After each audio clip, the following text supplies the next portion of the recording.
Tyrese Haliburton is starting to solidify himself as one of the best young guards in the NBA. But I've noticed that when people talk about Tyrese Haliburton, there are a lot of differing opinions on him. Some people think that he has already hit his ceiling, he's as good as he's going to get. And then there are people that think that he has a ton of room to grow still and he's a superstar in the making. One thing that we should be very clear about is if Tyrese Haliburton is as good as he's going to get, if he didn't get any better from what he is right now, he's still a very, very good NBA player. But I really don't think that he's even close to being done improving. Haliburton's only 23 years old, and it's important to point out that the role that he played for Indiana last year is the first time that he's ever really been in the role as the primary ball handler, the go-to guy for a team. And so the fact that he experienced as much success as he did in his first season being a high usage guard, it's really promising that he's already capable of doing what he's doing. One thing that I think is really important to look at is how he's able to facilitate Indiana's half-court offense. When Haliburton's on the floor, their half-court offensive rating clocks in at 101.3 points per 100 possessions, which for some context, that would have been top 5 in the NBA last season. However, when he's not on the floor, that number takes a massive drop all the way down to 92.1 points per 100 possessions, which for some more context, would be the second worst half-court offensive rating in the entire NBA.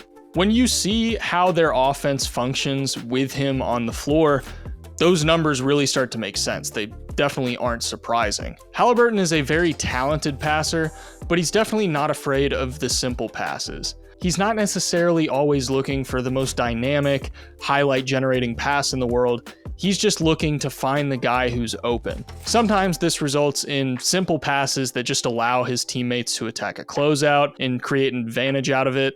Sometimes it's just making an extra pass to a guy on the wing. Haliburton operates as grease in the wheel of Indiana's offense. It's not always the flashiest thing in the world, but it's effective and it puts his guys in positions to succeed. His passing isn't without flaws, though. One big issue that I've noticed is that he doesn't always develop his advantages when he's attacking the rim. He doesn't have too much of a problem getting going downhill, but by the time he encounters much of really any resistance, he's sometimes scared of contact and he'll look away from the rim in search of the quickest available kickout. This can make it easy for defenders to anticipate the next rotation, but the Pacers benefit from having guys with really quick triggers from the perimeter, so it usually works itself out. Situations like this one are a little bit tough to evaluate clearly because on one hand, he does have what appears to be a decent lane to the rim, assuming that he can get by Horford, but on the other hand, he stops and pulls out a bit, which allows Nembhard to cut up past Horford, and Haliburton finds him for the assist. Now, say that he did attack the rim, it's possible that it could have forced Tatum to slide over and provide weak side help, leading to a potential 3, but regardless, a bucket's a bucket. Here, he's operating in the pick and roll with Turner, and he's going to be driving at Şengün. Şengün is not a strong interior defender, but Haliburton's not even looking towards the rim, instead looking at a possible pass to Turner or a pass to the corner, and it's ultimately the latter. Yes, those passes do lead to made shots. They are points on the board. His passing game would benefit greatly from just manipulating defenses a little bit more with misdirection and making them think that he's going for a shot at the rim. And then they'd have to make a lot more of a conscious effort to defend him in the paint, sometimes sending 2 defenders instead of just having whoever was guarding him one-on-one. Generating paint touches is one of the most effective ways to improve a team's overall offensive efficiency, and we can see the benefits it can have for Indiana when Tyrese is aggressively putting pressure on the rim. Here, he's going to cross over to his left hand to drive further into the paint, forcing Allen to switch attention onto him. This creates a blind spot for the defense when he dumps it off to Turner, who gets the shot to fall over the defense. This high ghost pick and roll allows him to penetrate the arc while also shaking 2 defenders, which creates a numbers advantage and forces Williams to slide over and Horford to step up to help. And with Horford making sure Haliburton doesn't go up for the shot, he just dumps it off to Jackson for the bucket. The big thing for him is going to be waiting just an extra half a second to make a pass until the help defense comes, because that's when he's going to be able to manipulate the defenses most effectively and create opportunities like he does here. Him being able to apply consistent pressure on the rim and get into the paint is going to be compounded by the fact that the Pacers are one of the better three-point shooting teams in the NBA. Haliburton being able to drive and pull defenses in a little bit is really going to unlock a ton of opportunities. We know that Haliburton can kick out to guys on the perimeter and find the open man and make jump passes to guys on the wing, but that's going to be even more readily available, and it's going to create even easier shots if he's able to collapse defenses more. Now, one of the biggest misconceptions I've noticed about Haliburton is that people really get hung up on his potential as a scorer. A lot of people think that he really can't create his own shot at all. His efficiency is obviously really good. No one's going to argue with that. But the question of how well he's able to create his own shot seems to be a pretty common topic of debate. With a quick glance at his efficiencies, he shot 41% from 3 on 6.9 attempts per game, 47% from mid-range on 3.9 attempts per game, and 67% at the rim on 3.9 attempts per game.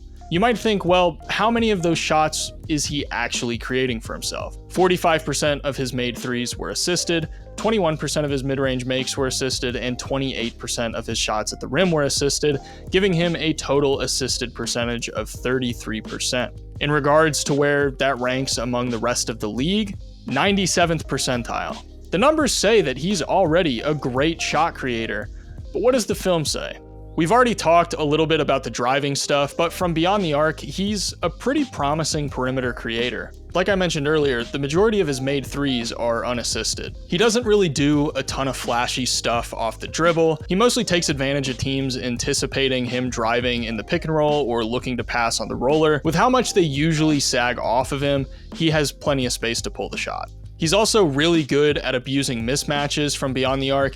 Even though his overall ball handling arsenal isn't the most diverse, it's good enough to create separation and break defenders down. As far as how he stacks up with the best pull-up shooters in the NBA, he ranks pretty highly.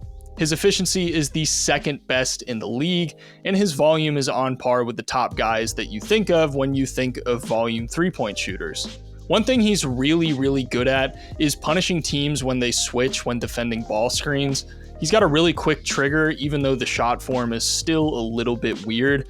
So that little gap of space that opens up when the switching defender is stepping up to guard him is enough time for him to go ahead and get a shot off before they're close enough to contest him.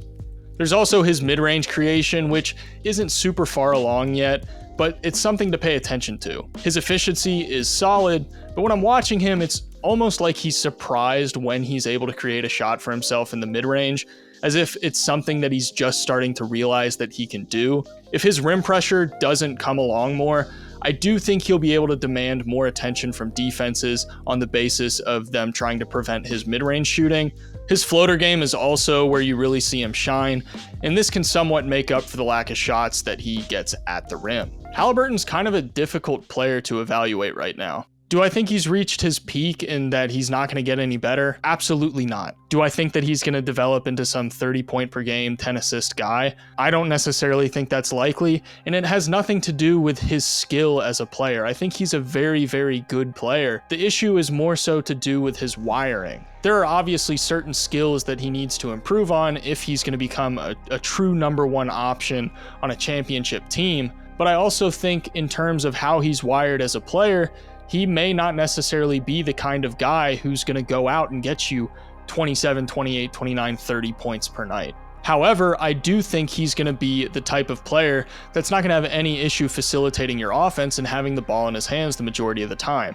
He's still a very good scorer. He's a very good playmaker. It's just, will all of that come together and culminate into a superstar caliber player? Regardless of what the outcome is 5 years from now, the important thing is that he's still only 23 years old. The Pacers are still working on building a playoff contender. I'm not in any hurry to put a cap on what he's capable of doing. So the big question that everyone's been asking throughout the offseason is Tyrese Haliburton the best point guard in the East? What do you guys think? Let me know in the comments below. If you guys enjoyed this video, please consider subscribing and leaving a like. Those are the best ways to help support me and help me continue making content. Huge thank you to all of my patrons for helping make these videos possible. As always, thank you guys so much for watching. I'll see you in the next one.